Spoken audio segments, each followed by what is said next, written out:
ভগৱান আৰু মানুহৰ দ্বাৰা সৃষ্টি কৰা বিভিন্ন আশ্চৰ্য আছে। এই প্ৰাকৃতিক আৰু মানুহৰ দ্বাৰা নিৰ্মিত বিভিন্ন অট্টালিকাবোৰ সঁচাকৈ সৌন্দৰ্য আৰু পুৰাতাত্ত্বিক উৎকৰ্ষতাৰ উদাহৰণ। এই গাঁথনিবোৰক বিশ্বৰ 7টা আশ্চৰ্য হিচাপে ঘোষণা কৰা হয়। 2007 চনৰ 7 জুলাইত পৰ্তুগালৰ লিছবনত বিশ্বৰ নতুন ৱাণ্ডাৰ্ছ তালিকা প্ৰকাশ কৰা হয়। পৃথিৱীৰ এই আশ্চৰ্যকৰ বস্তুবোৰ পৰ্যটনৰ কেন্দ্ৰ হৈ পৰিছে আৰু ইয়াৰ সৌন্দৰ্য আৰু গৌৰৱৰ বাবে সমগ্ৰ বিশ্বৰ লোকসকলক আকৰ্ষিত কৰিছে। আজি আমি বিশ্বৰ এই 7টা আচৰিত বস্তুৰ বিষয়ে আলোচনা কৰিম আৰু এনে নতুন নতুন ভিডিঅ'বোৰৰ আপডেট পাই থাকিবলৈ আমাৰ চেনেলটো অনুগ্ৰহ কৰি সাবস্ক্ৰাইব কৰি দিব। Number 1 Chichen Itza. মেক্সিকোৰ ইউকাটান চহৰত এটা পিৰামিড আছে যাক চিচেন ইটজা নামেৰে জনা যায়। ই মেক্সিকোৰ অন্যতম ৰহস্যময় কীৰ্তিচিহ্ন। দৰাচলতে চিচেন ইটজা হৈছে কলম্বিয়ানসকলৰ এটা মন্দিৰ, অৰ্থাৎ মায়ান জনজাতি সভ্যতাৰ লোকসকলে নিৰ্মাণ কৰিছিল এই চিচেন ইটজা। ইয়াৰ আচৰিত কথাটো হ'ল ইয়াৰ তলত থিয় হৈ যদি হাত চাপৰি বা শব্দ কৰে তেতিয়া সেই শব্দ ৰিফ্লেক্ট হৈ চৰাই-চিৰিকটিৰ কোলাহল শব্দলৈ পৰিৱৰ্তন হয়। ধনী বিশেষজ্ঞসকলৰ মতে এই পিৰামিডত হাত চাপৰি বজালে শব্দ ৰিফ্লেক্ট হৈ ক্ৰিষ্টাল নামৰ পক্ষীৰ মাত যেন শুনিবলৈ পায়। আজি কোপতি ধনী বিশেষজ্ঞসকলে ইয়াত হাত চাপৰি বজালে পক্ষীৰ মাত যেন কিয় ৰিফ্লেক্ট হয় তাৰ সঠিক উত্তৰ বিচাৰি উলিয়াব পৰা নাই।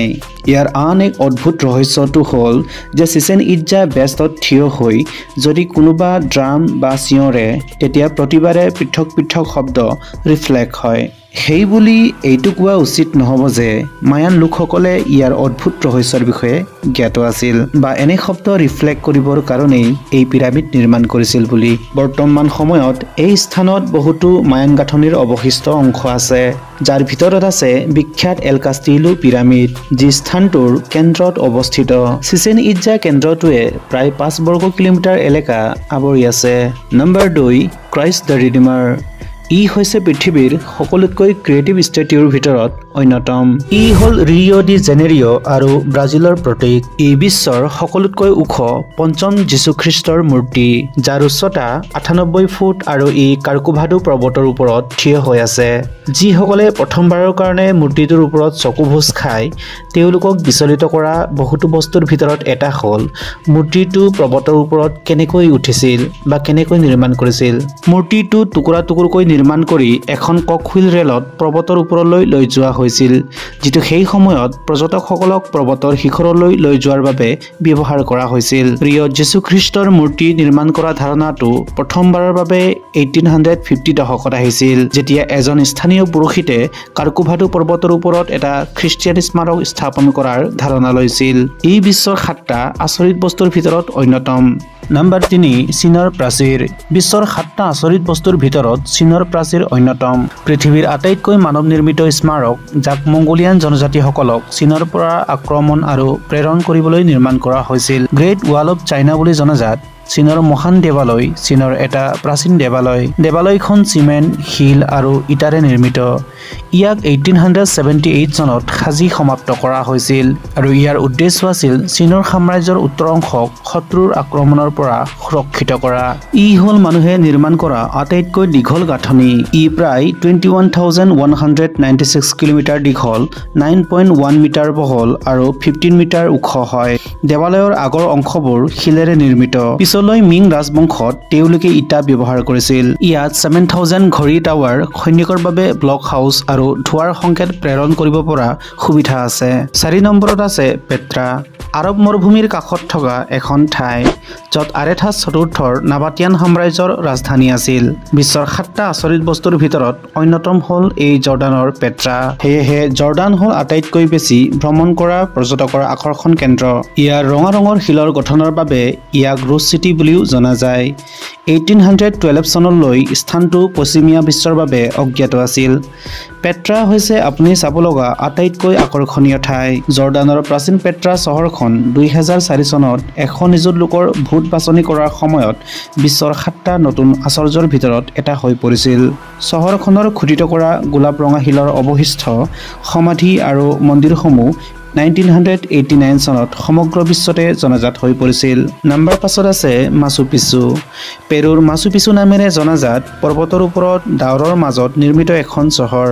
মাচু পিচু হৈছে উৰুম্বাবা নদী উপত্যকাৰ পেৰুৰ এণ্ডিছ পৰ্বতমালাৰ ওখ এক ইনকেন দুৰ্গ।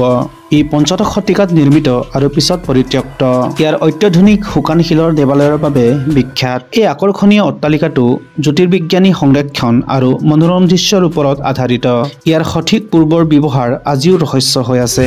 ই উৰুম্বাবা নদী উপত্যকাৰ ওপৰৰ দুটা তীক্ষ্ণ শৃংগ মাচু পিচু আৰু হুৱাইনা পিচুৰ মাজত এটা ঠেক ঠাইত অৱস্থিত। অক্ষত অৱস্থাত পোৱা কেইটামান মুখ্য প্ৰাক কলম্বিয়ান ধ্বংসাৱশেষৰ ভিতৰত ই অন্যতম। ইয়াক 1983 চনত ইউনেস্কোৱে বিশ্বৰ ঐতিহ্য হিচাপে মনোনীত কৰা হয়। ইয়াৰ পিছত আছে ৰোমান কলিজিয়াম। ইটালীৰ ৰোমান কলিজিয়াম ৰোমান সাম্ৰাজ্যৰ বাবে এক ক্ৰীড়া ষ্টেডিয়াম আছিল, য'ত বহু নিষ্ঠুৰ যুঁজ আৰু খেল খেলা হৈছিল। ইয়াৰ ৰোমান সাম্ৰাজ্যৰ দিনত নিৰ্মাণ কৰা আটাইতকৈ ডাঙৰ এম্পি থিয়েটাৰটো বহু বুৰঞ্জী বহন কৰি আহিছে। ৰোম সাম্ৰাজ্যৰ পতন, ভূমিকম্প, আধুনিক দিনৰ প্ৰদূষণ আৰু যান বাহনৰ কম্পনৰ পৰা এই আশ্চৰ্যৰ ৰোম কলিজিয়াম সুৰক্ষিত হৈ আছে। ইয়াক ৰোমানসকলৰ স্থাপত্য আৰু অভিযান্ত্ৰিক অন্যতম শ্ৰেষ্ঠ কাম বুলি গণ্য কৰা হয়। ইয়াৰ উপবৃত্তাকাৰ গাঁথনি 1089 মিটাৰ দীঘল, 1056 মিটাৰ বহল আৰু ওখ প্ৰায় 50 মিটাৰ। ইয়াত থাকিব পৰা দৰ্শকৰ সংখ্যা প্ৰায় 60,000 বুলি অনুমান কৰা হৈছে, যি মাটিৰ স্তৰত 80টা প্ৰৱেশদ্বাৰৰ মাজেৰে কলিজিয়ামত প্ৰৱেশ কৰিছিল। নম্বৰ 7 আছে তাজমহল। তাজমহল হৈছে এক সম্পূৰ্ণ বগা মাৰ্বলযুক্ত প্ৰাসাদ, যাক ভাৰতৰ পঞ্চম মোগল সম্ৰাট শ্বাহজাহানৰ পত্নী মমতাজৰ স্মৃতিত নিৰ্মাণ কৰা হৈছিল, যি 1631 চনত মৃত্যুবৰণ কৰিছিল।